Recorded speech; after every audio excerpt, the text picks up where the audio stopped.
Well, welcome to the third in the Sydney Institute series of virtual talks and discussions, and today Ursula Dubosarky makes a welcome first appearance at the Sydney Institute. She'll be well known to some of you, if not many of you. She's a children's writer, and since February she's been the Australian Children's Laureate. She's won numerous national and international awards for her writing, on her writing about children and her writing of children's books, and today she's going to talk to the Sydney Institute on the topic of children, reading and libraries. And after the talk, Anne Henderson's going to talk to Ursula about her talk and about her career and her writing. Ursula, you're very welcome. Thank you. Thank you, Gerard, and thank you for the invitation. I'm here speaking in my capacity as the new Australian Children's Laureate, as Gerard said, for 2021. And I'm going to be speaking to you about children, reading and libraries, now in this time of the plague. Just a little bit of background first about the position, because I'm often asked what actually is the Australian Children's Laureate. And a laureate, of course, is a traditional honour in the Western world, originating in the great sporting contests of ancient Greece, with a laurel wreath as top prize, and over the centuries has taken on a general sense of high honour, Nobel laureates, for example. When it comes to literature, though, the word's most frequently associated with the poet laureate, I think, a British institution dating back to the 17th century, which awards a small pension to an eminent poet who in return is expected to compose some lines of poetry on significant public occasions. And it was the then poet laureate, Ted Hughes, who in the 1990s raised the notion of a separate laureate of children's literature. Hughes, of course, also wrote with great distinction for children. As a result of a conversation between Hughes and the acclaimed British children's writer Michael Morpurgo, the first children's laureate was appointed in the UK in 1999, and it's a 2-year term, and the purpose is to honour a British writer or illustrator for children, and comes with a small pension in return for service to the community, not so much writing public poetry, but celebrating, supporting and nurturing reading and literature for children. This idea was taken up fairly quickly around the world, and there are now children's laureates in the United States, the Netherlands, Ireland, Wales, Sweden, and from 2008, Australia. The Australian Children's Laureate follows much the same form as the British Children's Laureate, one significant difference being that while in Britain the laureate is awarded a silver medal upon appointment, here in Australia the laureate is presented with a life-size statue of a magpie. For clarification, in Australia, the Children's Laureate is not a government appointment, nor is it associated with any library or school or any other institution. It's a small, private, charitable organisation called the Australian Children's Laureate Foundation that chooses the laureate and funds the position. So, with my trusty magpie in hand, all through 2020-2021, as the new Australian Children's Laureate, I'll be doing whatever I can to encourage, support and celebrate a love of reading in Australian children. Before the coronavirus hit us, this was intended to involve a great deal of travel all around the country and overseas, talking with as many children, parents, educators, librarians and organisations devoted to the needs of children that I could. Now we've all had to rethink, and time will tell what the Australian Children's Laureate will get up to in these new, rather sad circumstances. There's no instruction booklet for the laureate. I've been free to choose whatever way I wish to approach it. And like all freedoms, that's a little daunting. I'd known I was going to be the laureate some months before the news was made public in February this year at a ceremony at the National Library in Canberra. So I had time to think about what I could do that I felt would be meaningful, and perhaps not just a laudable reiteration of what a great thing reading is.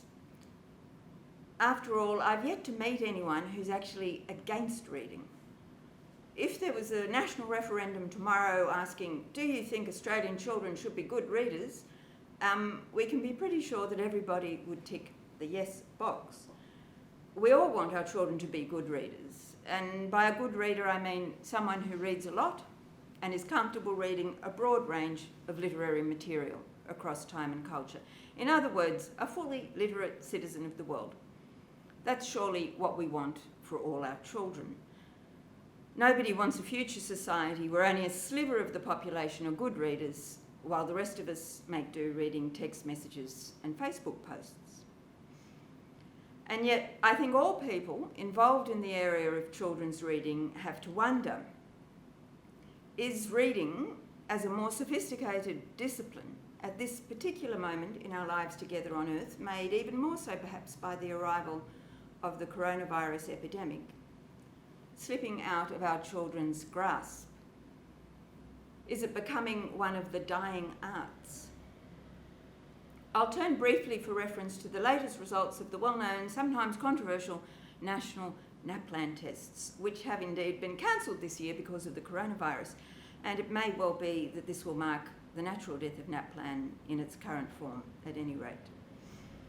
Now, although there is a great deal of heated discussion on the merits of the various rival theories of how to teach children to read, it would nonetheless appear on the latest results of Naplan that Australian children learn to read reasonably well.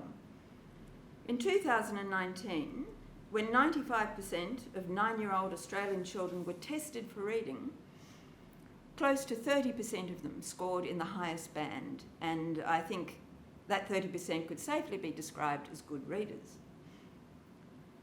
But by the time Australian children reach year 9, so just a few years later when they're about 15 years old, this score takes a dramatic dive. From 30% in year 3, only 4.5% of year 9 students score in the highest band of reading. Although one would usually assume the more years of education you have, the better educated you will be, this same sharp descent is mirrored in all the aspects of language that Naplan tests related to reading, that is spelling, grammar, punctuation and writing. In fact, only 3% of 15-year-olds score in the top band for writing. So 3% in the top band for writing, 4.5% in the top band for reading in year 9. Has being a good reader and a good writer, surely the cornerstone of all education, already become an elite activity by age 15 and only for the lucky few? In a country as peaceful and affluent as Australia, that seems an incredible state of affairs. And whatever view you take of Naplan testing, whether you feel it's simply recording something happening on a certain day under certain circumstances and perhaps of negligible value, or whether you feel, as is argued, that it's part of an armoury of pedagogic tools designed to improve performance, one can only make the observation that if it's meant to improve performance, it's not working. So why does the ability to read well at the age of 9 fall to pieces over the course of a few years? Well, obvious as it sounds, there's only one way to become a better reader, and that is by reading. There's no other way. So they're reading less. The digital age, as we've noted, is not itself a barrier to learn to read. 30% of good readers at age 9 tested in 2019 were born in 2010, so they're all what we call digital natives. And many of them would have been playing with their phones since they mastered the basic hand grasp at a few months old. In fact, the digital age may help with learning to read if the number of educational learn-to-read apps that are around are anything to go by. And children, I think, are still excited about learning to read, as they should be. It's an extraordinary power and changes their lives forever.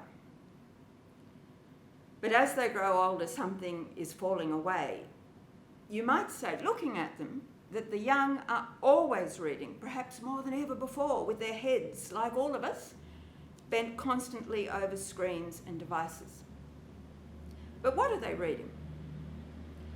Well, they're not reading books. Like most of us, dare I say, they are sending each other messages, playing games, skimming through things that pop up that are of interest. To learn to read is one thing, and to learn to read at increasing levels of sophistication and concentration is another. Reading more, reading widely, reading deeply. Reading, you could say, out of the comfort zone of contemporary language, however rich and fascinating that language is. A high school teacher in Melbourne told me a few years ago now at a conference that she believed that very soon her students, including her good students, would lose the ability to read books, even from the comparatively recent past. She cited the short stories of Henry Lawson, which her students found too hard to read. They couldn't understand it. And the point is not whether they should or shouldn't be reading Henry Lawson. The point is, I think, that Henry Lawson's prose is not difficult or dense. It's clear as a bell, but it's not contemporary. It's not the more or less instantaneously comprehensible language of people their own age and their own time. To read even a single book, especially a book written by someone from another time and place to your own, requires an order of concentrated, uninterrupted attention. To read a book that's slightly harder to read or different to the last book you read, while definitely bringing joy, it's also a discipline. And like all achievements of the mind or body, it requires effort and practice and time and space. And in this instance, I would have to argue books. So looking first at books, you can, of course, as we know, read books on screen. And at the moment, with the indefinite closing of libraries and bookshops, most of us will have to read more books on screen than we're used to. And there's no lack of opportunity or availability of the world's literature on screen. It's at your literal fingertips. And again, there are dozens of apps to help you read books on screen. Look at all the e-books that the children will borrow from the library and read now they're at home during the shutdown, so we are told. The problem is, by and large, certainly up until now, we haven't wanted to read books on screen. Sales of digital books for both children and adults have remained low compared to the sales of paper and cardboard books. And if you look at the public library system, of the millions of items that are borrowed each year from Australian public libraries by children and adults, only a very small percentage of them are digital books, while the vast majority are paper and cardboard books. This, of course, was not according to plan. Paper books were supposed to disappear with the march of digital technology. But they have persisted, at least up until a week ago, as a kind of recalcitrant object, as the social scientists might say. We want them, even though we're not supposed to. Children in particular want books.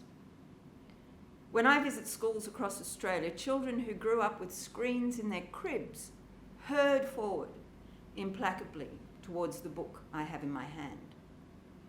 They want to touch it, clutch it, hold it to their chest, almost breathe it in, run off with it, find a place to sit or lie down with it, to open it, stare at it, think, sink into silence, and read, in the zone, concentrating, lost in a book. Who knows what habits of the long centuries will change after months of coronavirus. But up until now, when we read what we have liked to read, most of us, in preference, for want of a better word, is the physical book. And this brings us to libraries. To create a generation of readers, children need access to a lot of books. It's a great and good thing, of course, and should only be encouraged to buy a children a book as a prize or a gift and have books on the shelf at home. But to become a good, fluent, adventurous reader, a child needs more books than any one home can provide. They need thousands of books to choose from. And thousands of books means libraries. They need the freedom of a library to experiment, to find books they like, books they don't like, books they'll read 100 times, books they'll cast aside on the first page. Fiction or non-fiction, it's a process. Slowly but irresistibly, they'll form their own taste and develop their own ability to choose. And then they will love reading because they've chosen it and keep reading throughout their life. Read for your life, that's my slogan for the Australian Children's Laureate for the next 2 years. Now, you would think standing up for libraries would be a bit like reading, an uncontroversial topic.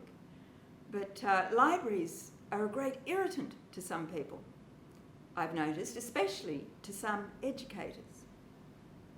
Now, libraries in schools come in many forms. I've visited schools with wonderful, vibrant libraries and brilliant, effective librarians. I've also visited schools who have a room called a library, but no librarian, no regular times for the children to visit and borrow, and the room is opened once a year when the author comes to visit to find it full of hoops and basketballs. I have also visited schools where libraries have been deliberately dismantled as a progressive act, librarians redeployed, and the rooms once filled with books recreated as learning hubs. Indeed, departments of education across the country are building brand new schools where they make a virtue of not having a library. No need for a library. Apparently, there's a flexible iHub on every floor with a pre-selected shelf of books in rotation. I remember asking my father once, who went to Neutral Bay Public School in the 1930s, "Did you have a school library, Dad?" And he replied rather vehemently, "Yes, a box of old books under the teacher's desk."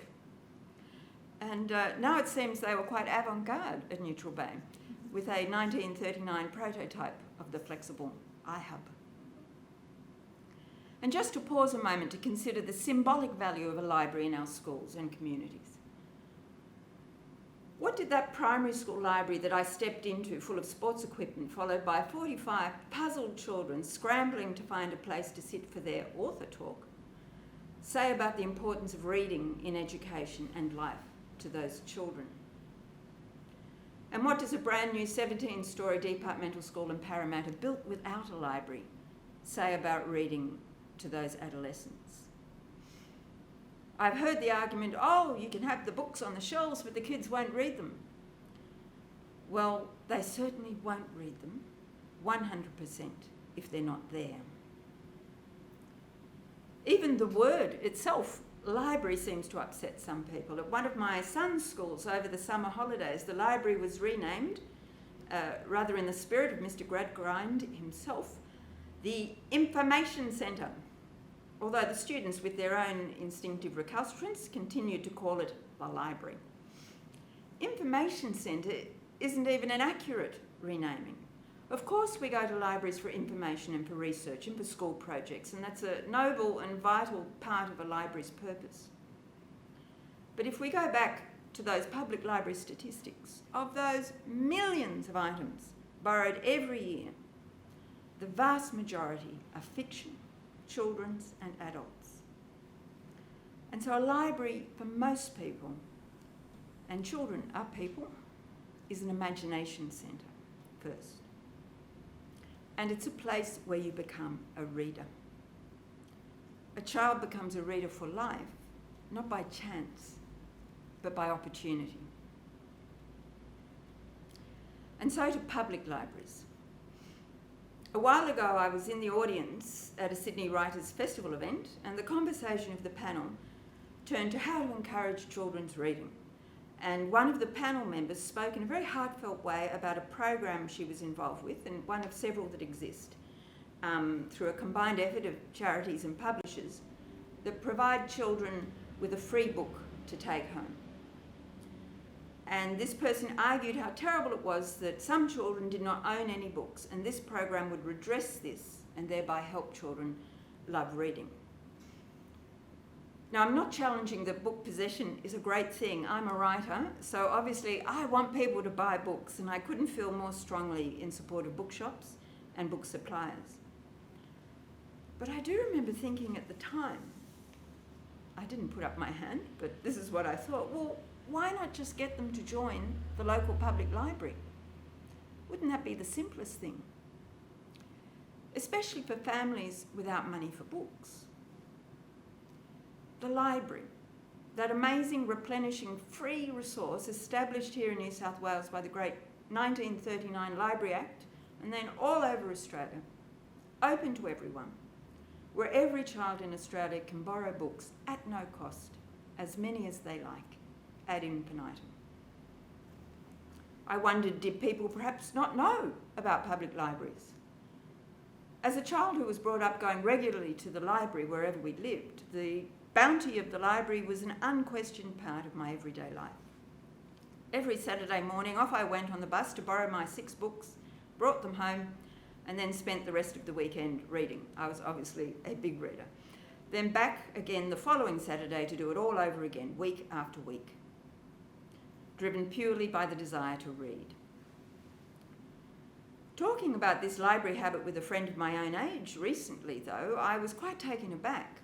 My friend, who'd grown up in an affluent middle-class suburb of Sydney, with, by the way, a very nice public library, told me that as a child she had never been there. And when she walked past it, she would actually peer through the open door of the local, wondering if she was allowed inside. In just the same way, she told me, that she peered through the open door of the local TAB. Now, of course, this is only one person, but it struck me with force that possibly not everybody does know about the wonders of the public library. About 40% of Australians are currently members of their local public library, if we take Australia as a whole. Meaning they've gone into the library, they've showed their ID, and they've been issued with their own library card. And that doesn't include all the people that spend time at the library without becoming a member. But even on its own, I think 40% is quite a remarkable statistic. That's a lot of people voluntarily to join a public institution.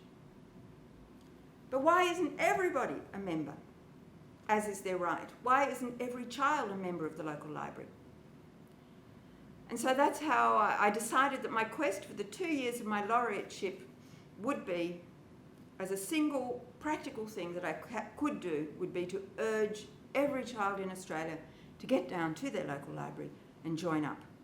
Get their own library card with their own name on it and let themselves loose among the books. Now, public libraries, in contrast to school libraries, are flying high, or have been up to the very last moment, when they've all been temporarily closed, of course, for the duration of the virus. But councils all over Australia have been building new and wondrous local libraries.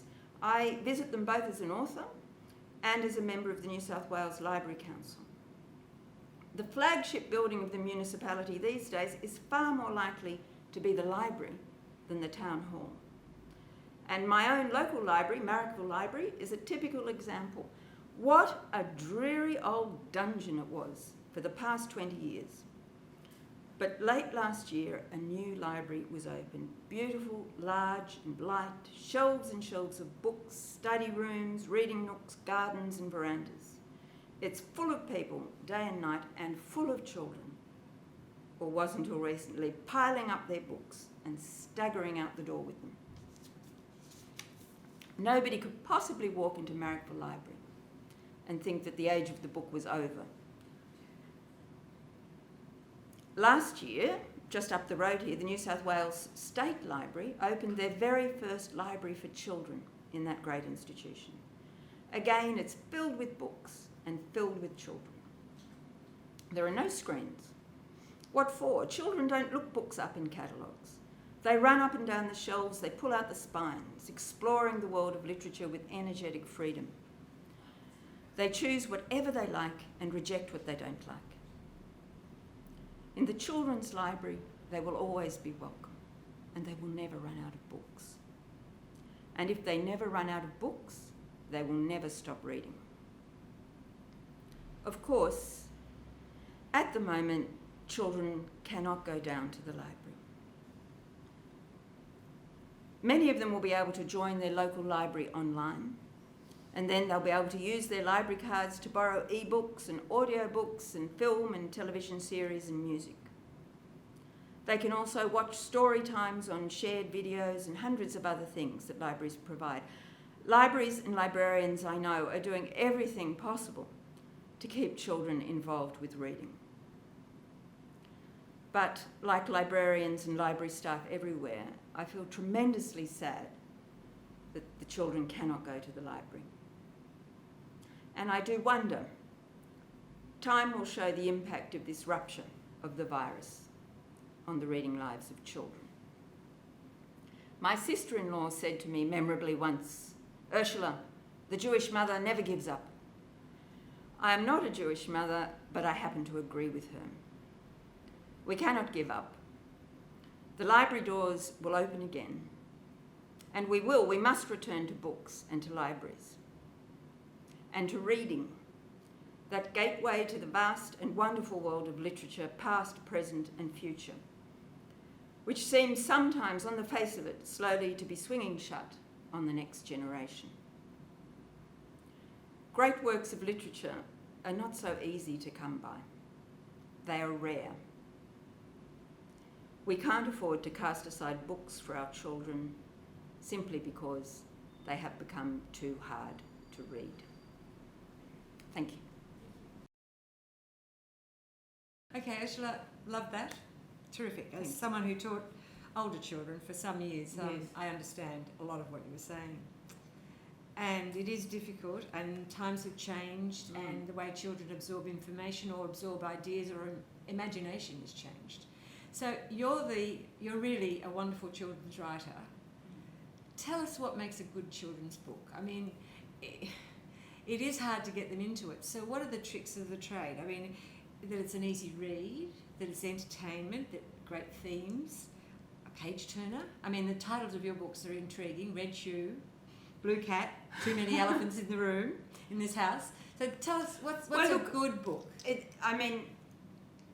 Those titles that you read, they're also for a range of age groups. So, of course, a good book will depend on what age a child is. But in some ways, and this is not at all wanting to avoid the question, but I suppose it's in a lot of ways why I'm so keen on this idea of joining the public library, because I think it is very difficult to find the right book for a child, as all parents know and all teachers know and all librarians know. And I think, many of whom work very hard to find that right book and have a series of disappointments and the occasional jackpot.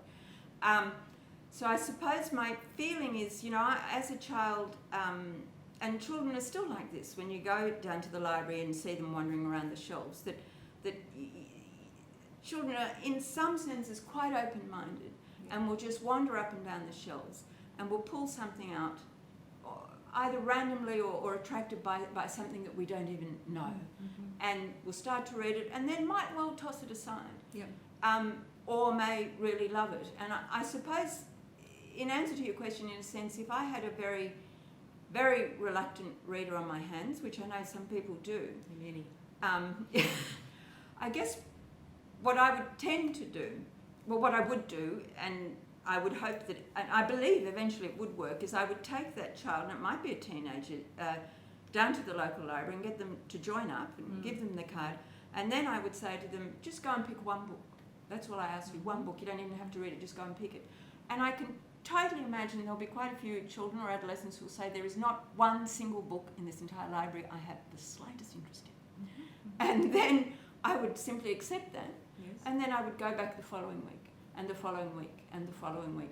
And I find it impossible to believe, I just simply cannot believe it, that in that whole range of books in the library, that eventually that reluctant reader will find, sorry, it's sort of a terrible term, reluctant reader, it sounds a bit sort of menacing, that unwilling reader, or will find something that they are interested in. And I suppose I feel human motivation, is, it's a deep mystery, but it's very important. And if you do want the children to read, I think that they're like us. If you want people to do something, they need to want to do it. And so I think what you want to do, I suppose, is to maximise the possibilities of them finding an opportunity to want to do it. I suppose that's why I get upset by the libraryless school, because it just seems to be cutting out those opportunities. You know, and parents can give the children those opportunities by taking them to the local library if they're lucky enough at a school, and some schools are fantastic with fantastic librarians and fantastic teachers who do a lot to encourage children to read. But in the end, I think they find them, as you would have yourself as a child, you find what you love to read. You know, it's not that you don't take recommendations, and I'm not, you know, suggesting there's no room for thoughtful and particular recommendation for a particular child, but I think in the end it is a kind of, it's this sort of it is a kind of an act of you know, it is an act of one individual mind, isn't it, in the end, to find what they want to read. And in a way, I suppose it's what I do also kind of love about school, local libraries, is that, in a sense, because it's not part of the school, which for some kids, that's not a helpful connotation for them. And they might look on a librarian as another teacher who's trying to make them do something. And obviously their parents try to make them do things. But I guess in a sense, down at the local library, there's this kind of privacy as well. Like the librarians, you know, you just borrow what you want to borrow. Nobody's peering over your shoulder. Nobody's asking you to write a book report. Nobody's, you know, there's that sort of sense of personal freedom and engagement on your own terms with what there is to offer. Yes. What about the craze to read the same thing? How do you feel about that? Now, I remember being about 8 years of old age and my teacher saying to my mother, she's got to stop reading in Blight and it's just too much sort of like soppy stuff. Get on to something that's a little bit more advanced. And I was pushed by my mother to do that. That was fine. But there are a lot of kids who get a craze to read the same sort of thing. Now, I'm not putting in Game of Thrones, but I have a 15-year-old grandson who got totally into Game of Thrones books, and then he's moved on to the forgotten his name now, the one who wrote forget about it, but a very highly qualified, good young adult reading. But he started out by sort of getting involved in the craze of something. What about that sort of reading? Well, I absolutely applaud it. I agree. Look, my mother was a librarian, and I also was crazy about Anne Blyton. And I remember it upset my school librarian a bit. But I know my mother took the view, and I think she's right, that reading is also, it's a habit as well. It's a habit you have to develop, and an association with pleasure. Yeah. And in some senses, I think,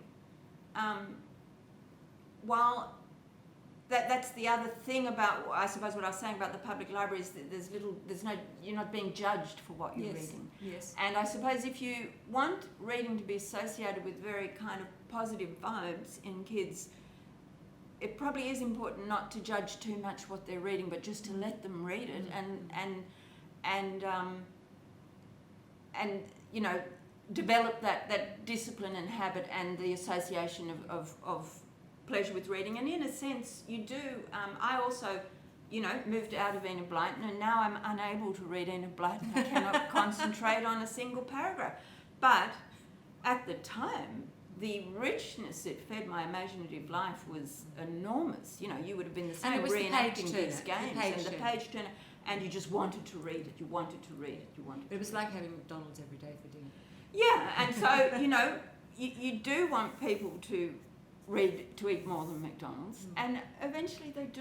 Yeah. That's the other thing, isn't it? You know, you've probably noticed with your own children, you know, that complete obsession with eating white bread, and then mysteriously at a certain age they all seem to want to eat bread full of seeds and, you know, well, that's maturity, I guess. Yeah, maturity. That's right. And knowledge of what the world's really all about. Now, a lot of your books take children into unfamiliar places, you know, which is what a good children's book does, you know. Into the imagination, but to what extent does that rely too on having familiar themes and recognition of certain things? Give us some examples of that. That is, I suppose, the difficulty, isn't it? That you know, we read for comfort and then we read for discomfort, and I suppose reading is both things. And for my novels, for example, that you mentioned, The Red Shoe and the Blue Cat and the Golden Day, they're all they're probably for children, I don't know, 12 or 13, or possibly slightly younger, possibly slightly older. But one is set in the 1950s, one in the 1940s and one in the 1960s. And the themes are some of my view with children's books is there's really nothing that one says must be excluded. I don't really feel that, but I feel it depends how it's told. Mm-hmm, mm-hmm. So it's some of the things in some of those books are quite tough. Mm-hmm. But in all three of those novels, what I was aiming for there was I wanted books that were easy to read, Mm-hmm. but quite hard to understand, if you know what I mean. So I wanted so the language is not dense, Mm-hmm. but I wanted the sensation of when you finish the book, which is I suppose the kind of books I like, that you as you say, you're at ease in the language, and you feel like you're understanding everything, and then you get to the end and you sort of like, what was that all about? That sort of sense of mystery, I suppose, unfinished mystery. Look, when it comes to good children's books, I'm pretty fanatical about myself. I can't tolerate mediocre language, so I look for language myself first. I'm aware that's not the case of many adult and children readers, so it's not a priority for some readers, but for me it's an absolute priority. And I suppose when I'm writing, that's the thing I'm thinking about most. Look, you know, when you sort of are running writing workshops and things like that, this is more for adults than children, who don't ask things like, how do I create a character? But adults do. And I think in a sense that's, again, my books probably are strong in character. They're much stronger in character and language than they are in plot. The plot for me is the great struggle, the terrible stress. You can get there, but it's a great struggle. Whereas I was told this right at the beginning when I published my very first novel called Zizzy Zing about 30 years ago, that I had the opposite problem to most children's writers, because most children's writers are very good on plot, Yes, and the yes. character and language is not particularly interesting, whereas I had the opposite problem that so I tend to think, so the reason I'm mentioning that is, you know, in the writing workshops, it seems to me there's not much you can do to teach someone to create a character, that probably just is, it's probably like acting, it's something that some people, for whatever reasons, have a certain tendency to be able to do. It's not something you can sort of, I remember actually when I was a child, those sort of writing exercises you did at school where you had to, you know, create a character of not a bushranger, a swagman or something that. And you had to write all these paragraphs of description. And I've never been a descriptive writer, and my writing has in fact, I don't even know what my characters look like on the whole. So I think the thing about writing, and I say this to children always when I talk about writing to children, is it's an exploration. You know, you've got to discover what kind of writer you are. You can train yourself to write a good description, but if you're not a naturally descriptive writer, it's probably not going to be very interesting. Whereas, you know, other writers can do everything, and then some writers are fantastic descriptive writers. So, sorry, that's probably, I suppose what I'm trying to say is, you know, the world of literature is just so varied and vast. Yes. And so it would seem a pity, I guess, with children. That's why, I guess, as I said, you know, that access to thousands of books that you get in the library. I mean, when I go to a local library, sometimes when you go into the library, you can see that it's almost, some libraries seem to operate almost like they're a bookshop. You know, they'll have 20 copies of the latest Len Dayton or something. And because that's what their customers want, and that'll get the statistics up. And they're under their own pressures with their council and so on, and I'm not really arguing with that. But when I go into a library, I also expect to find, and I would hope to find this in school libraries, a kind of repository of the national culture as well, and international culture, that it's not just a place where you find the latest contemporary book that everybody's reading, but there are books on the shelves which perhaps, that was one of my great pleasures at my own school library, would be wandering around that 800 section of world literature and just looking at the titles, you know, even if I didn't pull them out. But it's a kind of engendering of knowledge, whereas if you're not even ever going to have that opportunity. You won't even, I mean, you have no way in then. You know? It's interesting when I think about children's literature, and we use this term suspend your disbelief. Yes. How much is it easier to do that with children's literature than with adults? I know we have the fantasy adult literature and all of that, Game of Thrones, whatever. But with children, when you talk about plot, with children, I'm telling worse stories to my grandchildren late at night, getting them to go to sleep. There's always a witch, and we always solve the problem with an absolutely impossible event happens, so it all comes to a happy ending. But to what extent can you use that sort of suspended disbelief? I'm thinking of the Chimneys of Greenknow, and where ghosts and things actually blend with the story to bring about a resolution which is quite adult and a learning experience. So how much can you use suspended disbelief in children's writing to get to the end? That's such a good point, and it seems to me often when you're reading about, traditions of magic realism or so, and you feel some adult readers don't remember or never read children's books because it's such a standard way of storytelling from picture books up, this kind of, I suppose that's what I was saying about that openness of children to this strange and bizarre and extraordinary. I mean, when you were describing your witch story, it sounds like, ancient Greek tragedy, when people expected shock and astonishment, in a sense. So I think one of the that's certainly when I'm writing picture books, it's interesting. Look, my books for older children, look, they do have a slightly, you might call it a paranormal element in a couple of them.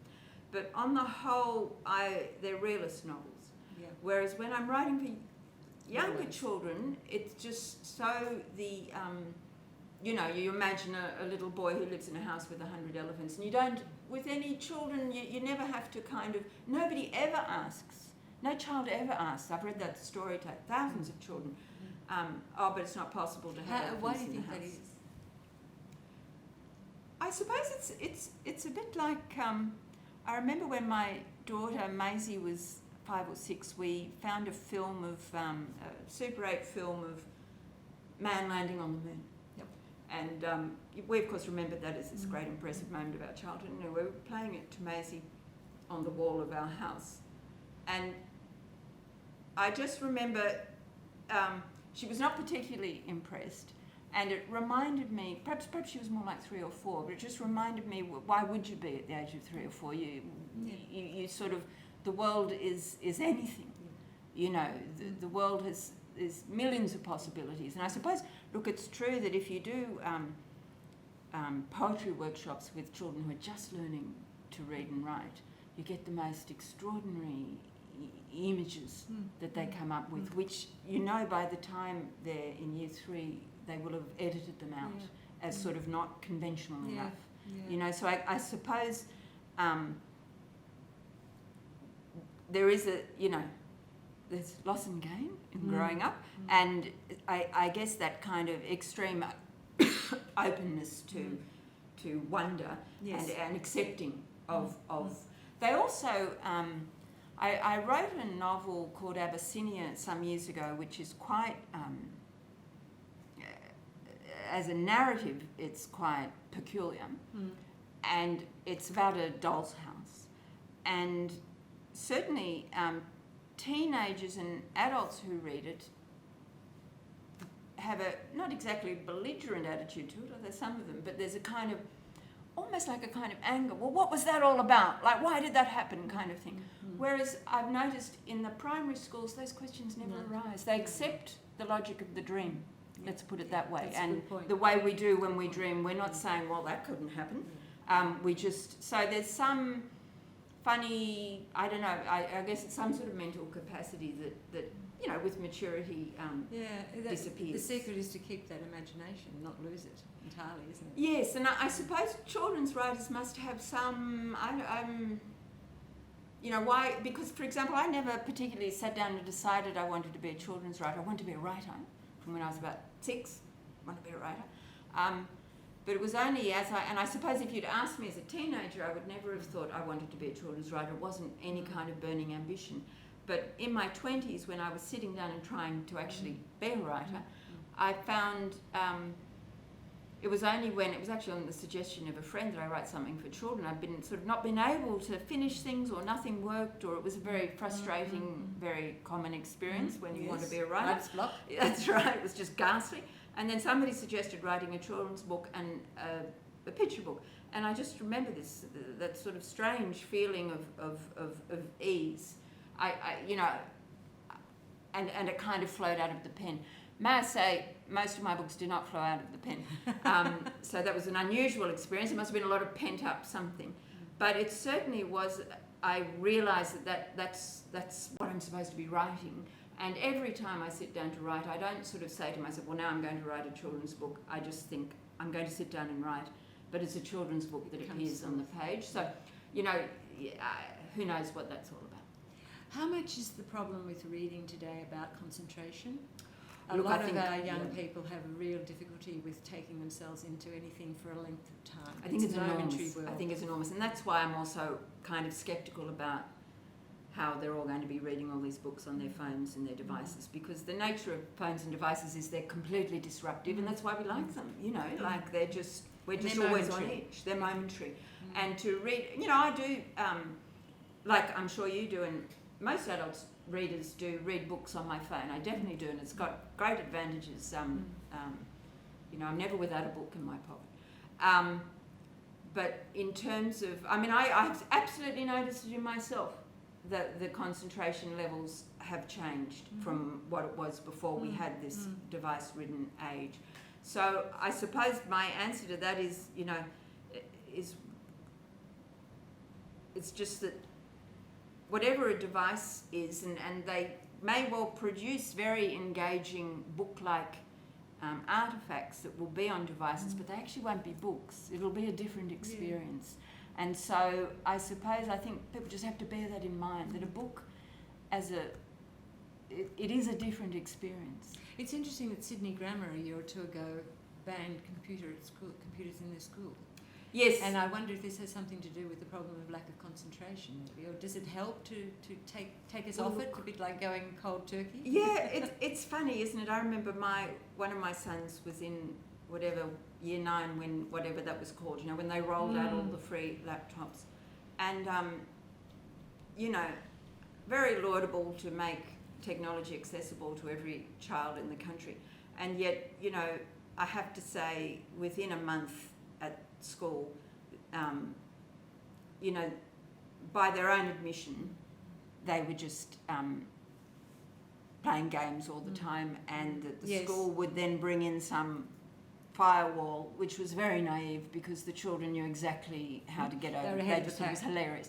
So, and then indeed, I think certainly within 18 months, they were not using them in an educational sense at all. So, but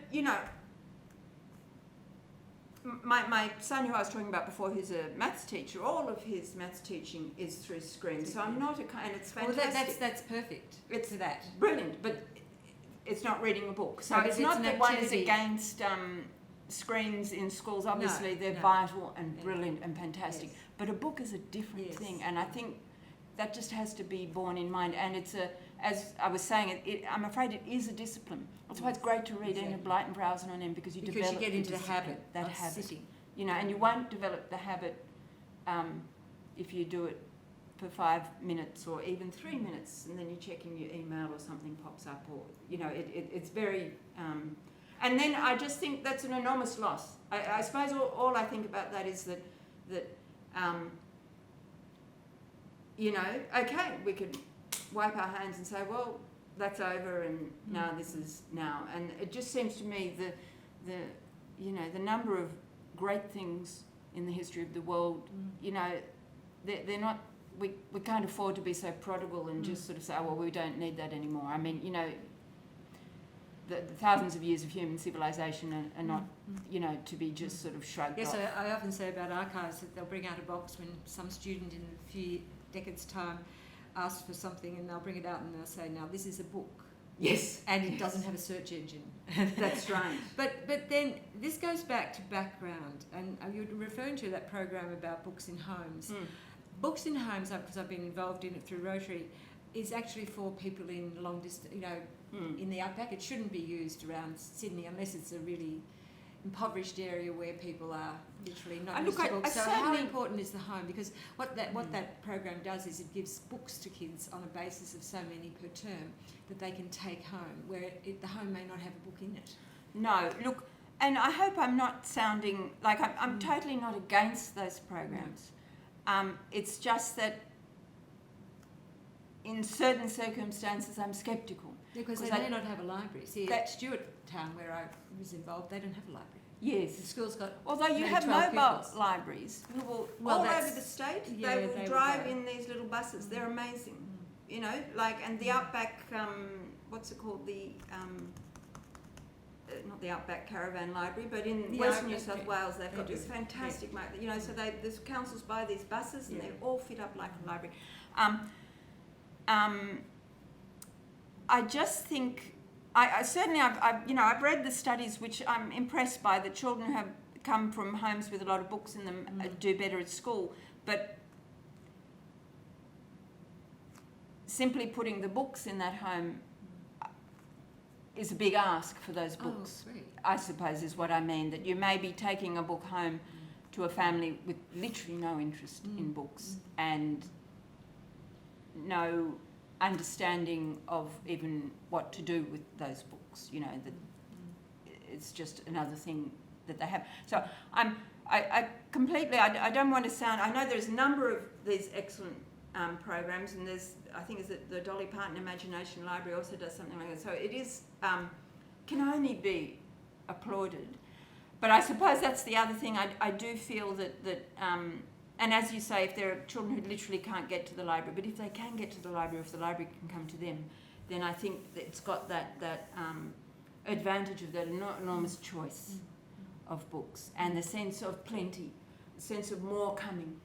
You know, look, it's been pointed out to me by a good friend of mine, she's quite right, that in a certain generation, people became excellent readers and all they read was the Bible. You know, and quoted from it. Indisputable, right? And they also became excellent writers. So, you know, that's another point in question. Right. But I think in terms of what me and the Magpie, for our 2 years as Laureate, I guess what I had to think to myself is, what is just sort of one practical thing that I can do? And so I guess that's why I'm so concentrating on this one practical thing, join the library. Well, I think the library idea is marvellous. I live in North Sydney and I know grandchildren of mine that have gone to school in that area. The library is where they all go to do their homework. Yes. Lots of them. The library is a public space. I mean, that's right. The real problem for a lot of young people, especially in suburbs that are not as advantaged as that suburb, is there's not a lot of public space. Yes. And I think libraries is an ideal public space. The problem is to get the libraries to be what you think they should be. So what are your ideas? Are you going to be actively going about the library? I know that it's a terrible time to be saying that. Look, it's so sad. I find it so sad. You can kind of communicate with libraries. I mean, they could have book fairs. They could do all sorts of things. They do. And look, in fact, there's an awful lot going on, and it depends, you know, particularly which library you go to and what's happening. And I think more and more as the libraries are supported by their councils, I do think there's been a kind of renaissance of local libraries in that sense, because as I was saying, my local library was so terrible. It looks fantastic now. It's divine. And it is just this beautiful thing. And you can only think that is a wonderful thing for that municipality, whereas before it was, you know, what's reading? You'd have to be desperate. Well, you know, I was, so, but, you know. I think...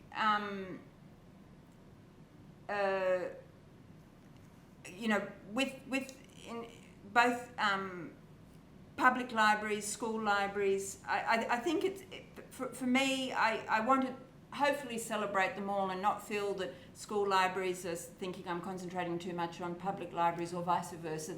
There's all sorts of people out there that are passionate about their particular sector of libraries, and my view is that every library, including private libraries, is to be celebrated. Yeah. And I have to say, you know, I've personally always just felt completely, you know, my attention levels drop every time I go into a library, and it's just, and you want that feeling for everybody, that everybody feels that it belongs to them, in a sense.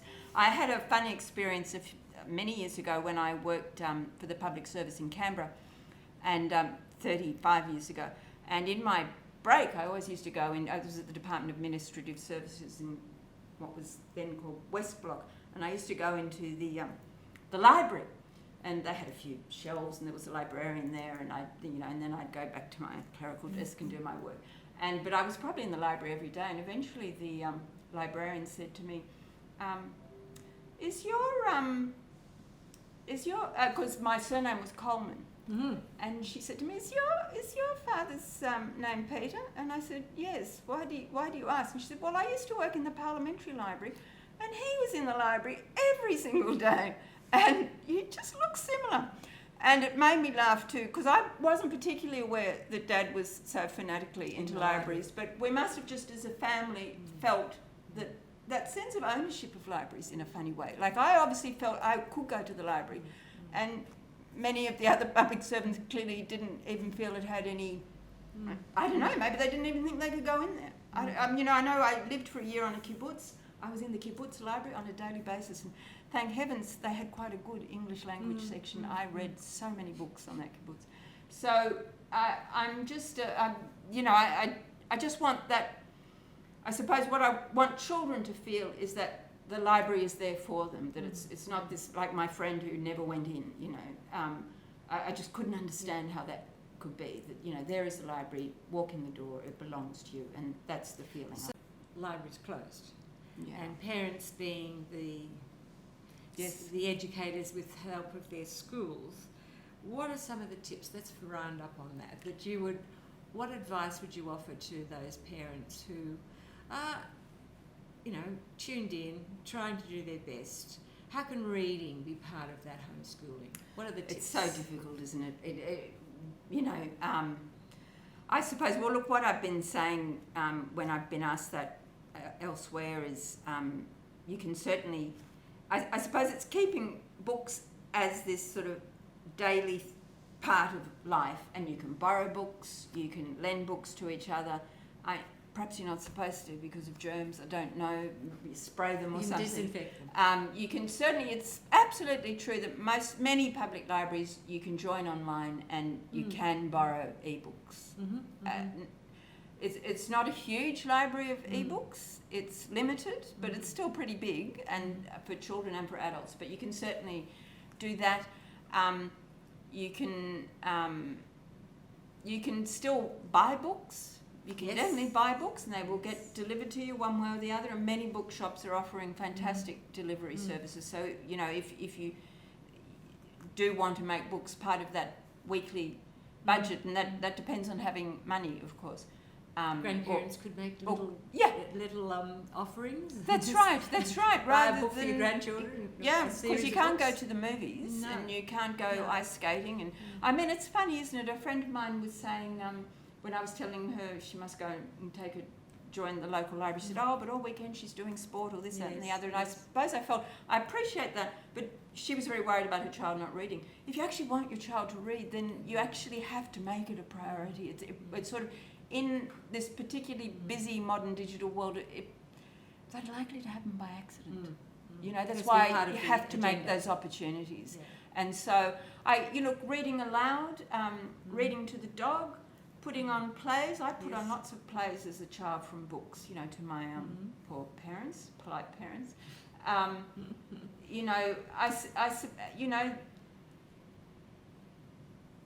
Someone was saying that their child, which I thought was super cute, was set up their own little library themselves and put little cards in the books and lent them to their little friends and so on. I thought that was a sort of a very, but in some senses, to me, this is why I guess there was a certain tone of melancholy in my speech, because I'm just wondering, because I wonder if these are sort of stopgaps, or what is the future really going to be. And you've got a website, so what are your suggestions for April? Oh, well, because it's cute. I told my daughter to get onto it because she's got primary school, at least 3 from primary school at home at the moment, and I thought some of the activities were great. Very good. What's April? Well, April is April Pun. Asks. I think there was a pun using That's puns. right. So we have every month, as this is part of the Laureate program, I've sort of done a writing activity for children. It's sort of a one page, and you can print it out, or whatever. And it's sort of so for each month of the year. So we had February Flies, March Marches, and April Asks. So March we wrote a marching song. In February it was about puns. And in April, I'll have to rack my brains. I know it's April Everyone Asks. can go online and work it out. Exactly. And so every month there will be a different writing activity coming up. Well, so it's very pertinent right now. it is. And so I think there's a lot of, I'm also quite involved with the New South Wales School Magazine, which is part of the Department of Education. And they've done a special Laureate edition of the magazine, and with sort of various stories and poems I've written over the years, and they've produced resources online to go with that. So I think there is a massive resources out there, in a sense, for parents that are sort of connected with reading. Yeah. But in the end, as I was saying in the speech, in the end, the only thing that makes you a good reader is reading. There's nothing else that will do it for you, So the associated activities, I think, are fantastic. The story times, the all those things I was just talking about. But in the end, you will only become a better reader if you read, and that has to be faced as a fact. It's just a plain fact. And I suppose that's my answer to, someone who does want their child to be a better reader, that it won't happen if they don't read. That's Thanks. all I want to say. Thanks, Ursula. That was terrific. Thanks, Thank you. Ursula. Thanks.